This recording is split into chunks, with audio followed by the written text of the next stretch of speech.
So there's certainly plenty of speculation about what Republicans will propose and what they'll be able to pass when it comes to health care and other issues such as tax reform.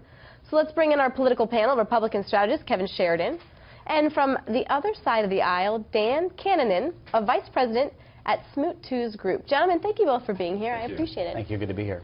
All right, I want to start with the news of the day, if I may, Dan, with you. I want to get your reaction. We initially saw the tweets this morning. We woke up to them.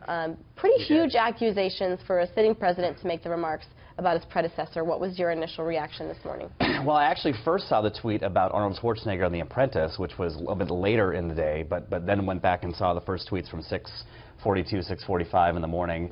I have no idea what caused the president to make this accusation. All I can refer folks to is both the statement from Kevin Lewis and also the tweet actually from Ben Rhodes, a former national security staffer, indicating that presidents simply do not issue wiretaps on civilians. That would come with a FISA court.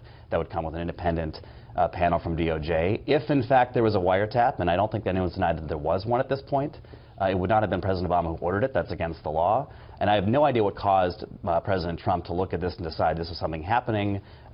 There has been some reporting about potential surveillance of Trump Tower in previous reports. What got him this morning is anyone's guess. We can speculate that there was some news on Breitbart.com, but that at this point is just in his head and no one else really knows. Okay, so Kevin, I want to bring you in because we of course, like Dan mentioned, can speculate where the source of that particular topic came from.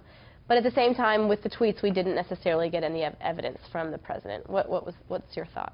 Well, he's going to have to explain what he's talking about and who he got the information from. Did he get it from his own, from the government, or is he reading this online somewhere, or, you know, does he have some other information?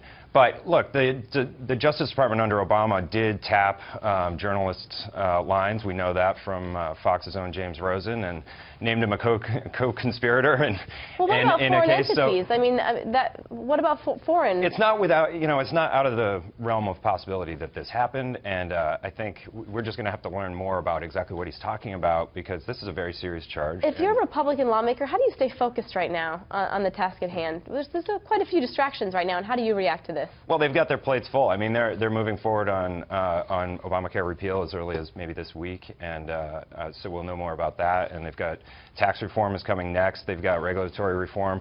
So look, they're busy. They're focused on that stuff. They may have to investigate this at some point. This may rise to the level where everybody needs to take a closer look at this. Congress already has started looking at this stuff. So look, I don't know where this goes, but obviously the president's going to have to explain a little bit more. Okay, Kevin brought up repeal and replace. Sure. We've seen a couple reactions this week from the fact that we could be seeing a bill as early as this month. Sure. Do you feel like it should be made public right now?